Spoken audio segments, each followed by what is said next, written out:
This is this is season 8, episode 31, number 338 of the Decoded podcast. Another solid on-ramp. Most of it spent by me sharing a couple of stories. Um, and then Chris jumping in. I gave him some time to talk because I was just blabbing.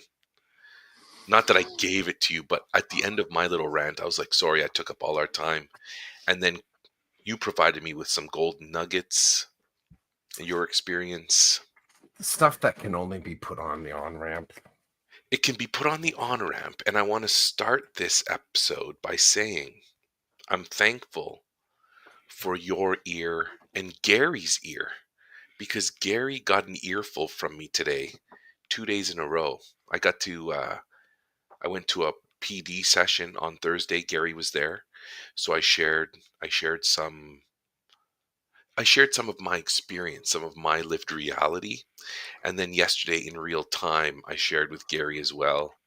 And I got to tell you, I'm appreciative of having someone like him and someone like you listen, provide your perspective, offer some next steps. Like it's good. I appreciate that. Oh, There's not a lot of time left in the school year. It's I coming know. to an end. I'm witnessing what it looks like to come to the end of a school year in high school, and it's interesting. It's interesting. It's um it's similar to what I've seen in elementary, but on steroids.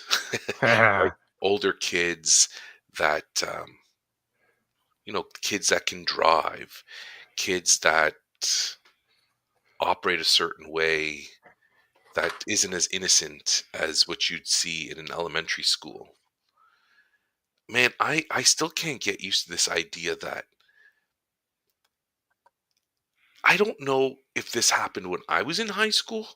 It just seems like there are kids that just miss a lot of school. And like, for example, when I'm in student success and I look at the list and I see, oh, Jimmy's supposed to come back and write a math test. Jimmy doesn't come write the math test. And then like 3 days later, Jimmy walks in. They're like, hey, I'm here to write a math test. I'm like, well, where have you been?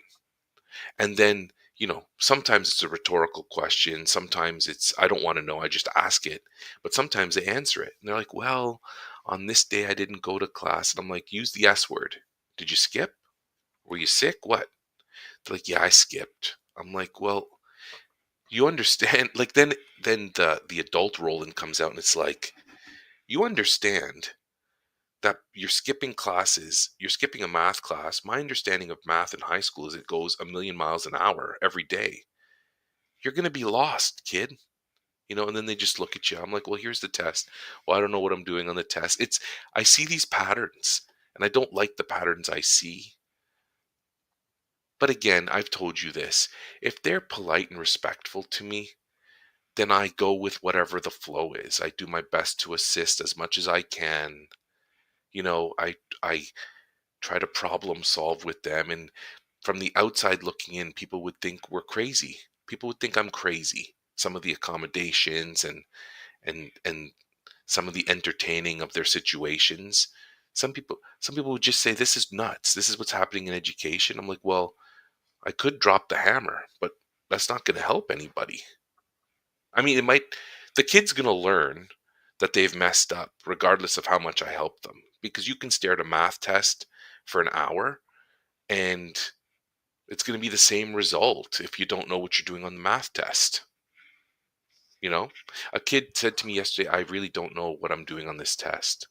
I'm like, well, that's for you to talk to your teacher about.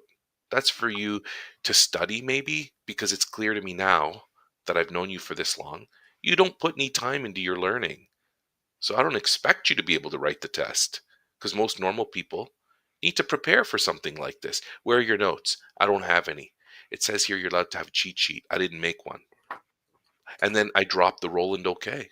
Okay. Let me know when you want to hand it in. I'm going to go work with some other kids. There's nothing more I can do to help you. I don't understand the math. You have no notes for me to refer to. Sure, I could jump on the computer and I could learn it in 5 minutes as best as I can, but I don't have 5 minutes because the room's full and there are other people who would like my assistance or require accommodations that I need to provide. It's simple, right? Like it's simple. They look at me like I'm crazy. I'm like, don't look at me like I'm crazy. I'm here to work. This is my job. I I think I've in my I said this to Karen the other day. So we sort of said this thing like we're in our last fifth, trying to figure the right fraction, maybe the last fifth, maybe in the last seventh of our career in teaching. And the one rule that has kind of surprised me, but kind of I'm that I kind of agree with. So I'm agreeing with myself. I'm agreeing with this primary research that I've gathered from a quarter century of being in this business, is that the universal timelines don't matter. The what other people are doing doesn't matter. What, and I'll use your words, what sort of like normal students do doesn't matter. That's an expectation that I think I've come to accept to not do. And if a kid shows up, it's going back to the okay. So the kid shows up for their scheduled time to do a test or not, they show up a week later. My job at that moment, I think I've fallen back to, is to put the test in front of them and just let them be present. Because there was a time in my career where I was constantly saying, "You should have, you should have, you should have," and I think I'm done with that. I don't think I care anymore about what they should have done. I'm going back to the what. Where are they right now? Are they going to do it? Are they not going to do it? And then I kind of move on. And it's not to avoid student success or support or anything like that, but it's also something that I'm so firmly want to make sure that in every single moment, I'm encouraging a kid to be present and to have agency, and to make them recognize that every single moment they are making choices. And for choices, there's consequences. And consequences aren't necessarily negative. Consequence is just an outcome of a decision. That is it. And I work very hard to get the kids to understand this. Most of my kids that I work with, they look at consequences as just negative. Like that's how it's principally defined. You say there's going to be consequences, the kid automatically thinks I'm being punished. Like it's in that frame. It's not a truth about the word. Consequence is just the thing that happens next. I right now, the me getting up and sitting and having a conversation with you, one consequence is I get to connect with you, and that's awesome. The other consequence, I guess, if I was just sort of like a neutral consequence, I can't do that one. But let's say a negative consequence is that I can't go upstairs and sit with my dog. I weigh the two, but there's a choice. This didn't happen haphazardly. And often what I'm finding is that kids are willing to attribute their current consequence to like this existential randomness. And there's so few existential random things that actually happen to us. There actually is quite few. But the ones that do seem random, we feel very deeply. Why did I get sick? Why did this happen to a person? Why did I find $5? Sometimes it's just a matter of not having enough information or scope or time to actually do the investigation. And I love it. I forget the scientist's name. Neil deGrasse Tyson. You know this dude? Man, big brain on him. Yes. I saw a clip on him with him talking with Piers Morgan, and Piers Morgan is arguing for the existence of God. And the basic argument is, and I've heard this before, is that at some point science can't explain how it all started. Right? You go back to a certain point, it's like, but what started it all? So the logic, the religious logic is there must have been a hand that started it. So I'm not here to actually debate that. Fine, you want that belief, you have that belief.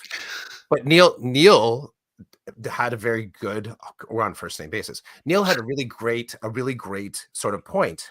He said at one point, and he's like 1200 BC, someone stood on the earth and noticed the planets moving in different directions, because there's an actual quote from this person. And they thought to themselves, that is so random, it must be the hand of God. And Neil says, now 2000 years later, we recognize, no, planets move in orbit, they have gravities, we can map them, we now have the science to understand it. He said, that's the same as God. That's what it is. God exists in the spaces that science hasn't inspected yet, but they will, because it does. And he said, I'm not arguing in the sort of like removal of God, but just a recognition that we are pursuing knowledge in a way that reduces the likelihood that we're going to be able to attribute it to sort of a random hand at some point in the beginning. I give that example only because it kind of puts me where I am in school right now, because I'm not letting any kids say, well, this thing just happened. I'm not letting them attribute it to something that is out of their agency. And if we actually pause for a moment, we can say that you chose this. And the interesting thing is that sometimes um, they don't even realize they're making choices. They don't realize it. They don't realize that there were two choices, or someone in power didn't make it clear that there was choice, right? And I get that. That can happen too. So the okay is really powerful for me right now. It's really powerful. And I have a few kids right now that um, I am not the person that's going to help them to understand that there's a system around them that has expectations. They are no longer listening to my expectations. They're no longer listening to their parents' expectations. And the school has taken some steps to remind them that, well, the school does. And now somebody else needs to sort of like help you out with that.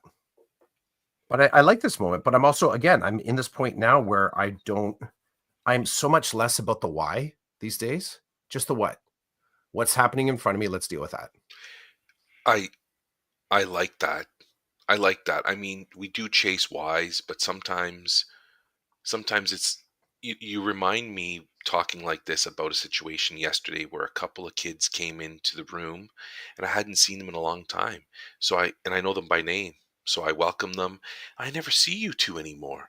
And then the one student says, I'm good now. I go to class. I don't need to be here. And I said, whoa, whoa, whoa. I'm glad you're going to class, but this place is not a place for bad people. And they're just looking at me. I'm like, it's not. Sure, you've witnessed people in this room who you're like, that's a bad person. You make that judgment. But that's not what this room's for. This room is for, and then I listed, 5 to 7 things of why this room exists and what it's for. I'm like, it's nice to see you again. I said, I never thought you were a bad kid. I just thought you needed accommodations, you needed support, you needed a different environment. And they're like, well, thanks, Mr. C. And I'm like, well, again, I was telling you this in the on ramp. Man, I do very well with people when they're polite and respectful to me. I really do. Like, and I don't know what is happening outside of my realm. One kid came in the other day, and they come in, and most of them stop and wait for me to talk to them. I'm like, hey, good morning, what's going on? I'm here to write a test. Awesome. What's your name? They tell me. I'm like, oh, great, you're in science right now, here are your accommodations. And I'm like, hey, do you need like 5 minutes to look over your notes? And this one kid's like, really? I'm like, yeah. And then she looks over to her friend and says, what a nice guy. And I'm like, nice guy? I welcomed you like I should. I've got a space for you, and then I'm asking you if you want to look over your notes before you sit down and write a test. I don't think any of that. I think that's just like a responsible thing for people to do with students. I don't know what they're like outside of me or whatever, but it was just, what a nice guy. I'm like, that's being nice? J- uh, Man, that's all I want. And even that expectation is probably unfair to put on other people, right? Like, I expect you to come and be polite to me. That's not how it works. But when I get that, I love it, because then it's like that's when I start to build with these kids I've never seen before and I might not see again. I saw there's a handful of kids I saw this week that I saw at the hockey rink on Wednesday night, because I went to a rink with my son that I never frequent but will be now because of the team he plays for. And I just seeing kids all over the place at this rink that go to the school, and they're looking at me. They're like, they're trying to, because they're like, you don't live around here. What are you doing here? So I have a feeling there's going to be a lot more of that as time goes on, and I spend more time at certain rinks than I used to, and all these kids that play at those rinks or hang out there or whatever. But I just, I I thrive off people just being normal and polite. And if they don't know how, I understand that some kids don't or don't want to be at that moment in time. I do the okay. Okay. Well, I'm going to try to feed you some of that and then we'll go from there. We'll go from there. Um, Good morning, Gary. It's a late good morning. Gary dropped this in like 12 minutes ago. Morning, morning, Gary. I don't know if you Morning. heard, Gary, but I was singing your praises earlier on, just saying Yes. I was sharing some things with you, and it's good to have. It's good to have someone on the both of you are on the outside of my workspace. It's good to throw things at you guys, and I was telling Chris in the on ramp that I know my perspective is skewed. So when I'm telling you guys stories, I might be passionate about them because I can't believe some of these things are happening. And you guys might just be like, what's the big deal? Which is fine. It's just interesting to be able to share certain things with certain people. And both of you seem to understand, and both of you have great ideas and suggestions. It's hilarious. I've told people actually at my school, I'm like, hey, you guys know Gary? Yeah, we know Gary. He used to work here. I'm like, yeah, he's one of my mentors. And then they got this puzzled look on their face. I'm like, I'm friends with Gary, and Gary knows high school, and I'm learning high school. So I check in with Gary, and they don't know what to do with that. There's also an element though of openly declaring that you have a mentor. I have never heard one of my colleagues say that about Mm, a colleague that's actually living maybe in the building and that other people have access to. I've never heard someone say that.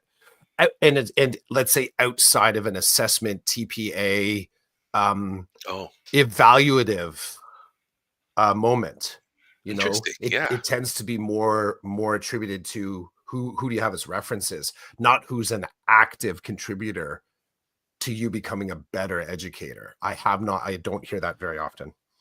I don't.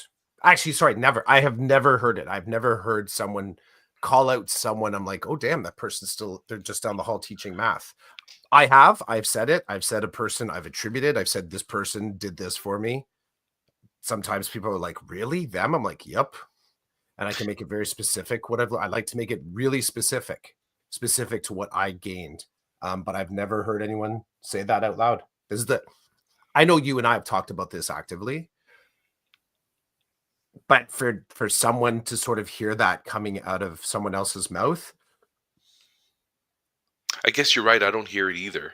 I'm happy to declare, uh, I have a mentor at school who it was hilarious. He came up to me. He's like, look, I'm doing my ALP. I might as well. Can I put in there that I mentor you? I'm like, yeah, because you do it every day anyway. So there's like you said, the formal, but then there's the see, informal. that's the Yeah, evaluative. Like yeah, yeah.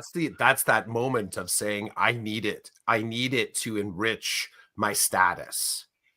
What you're doing, so that is a different version of what you're doing. You're saying my learning is enriched because of this person, and that person might kind of go, whoa, whoa, whoa, whoa, whoa, whoa, whoa, but it's like, shut up. You don't get to say no. I get to say that you mentored me. It's not about what you are actively doing now, and there's no higher obligation that you have now because I'm calling you out, and there's no interest on it. I'm telling you flat out, my thinking was changed because I hung around with you.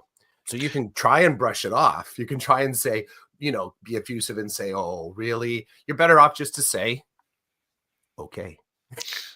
It's an okay. Someone calls you out as a mentor. You just say, okay. You don't have to say thank you. Because I would actually argue, unless the person is actually saying to you that they really appreciate it. And sometimes we don't. We just say, this person's my mentor, right? They don't often say, oh, right?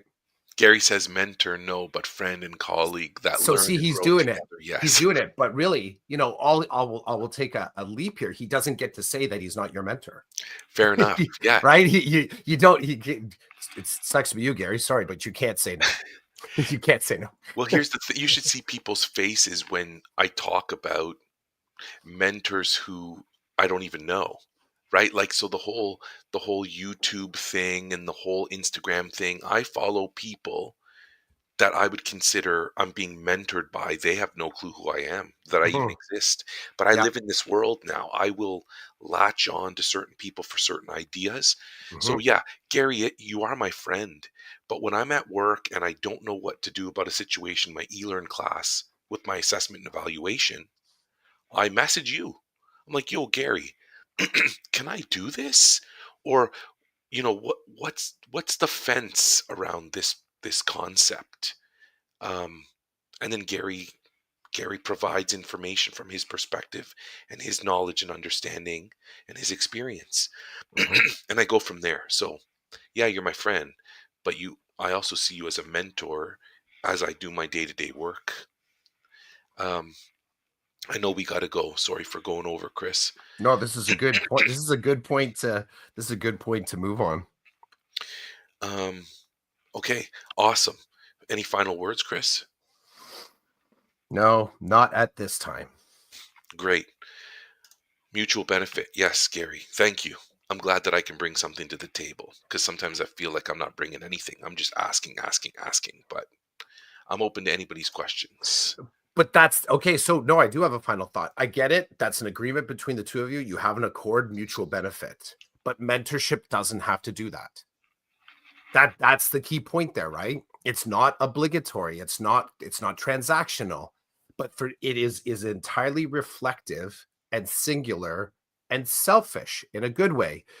For someone to actually say someone has mentored them, I believe if it's said in the right way, it's actually more of an aha moment for the person declaring it.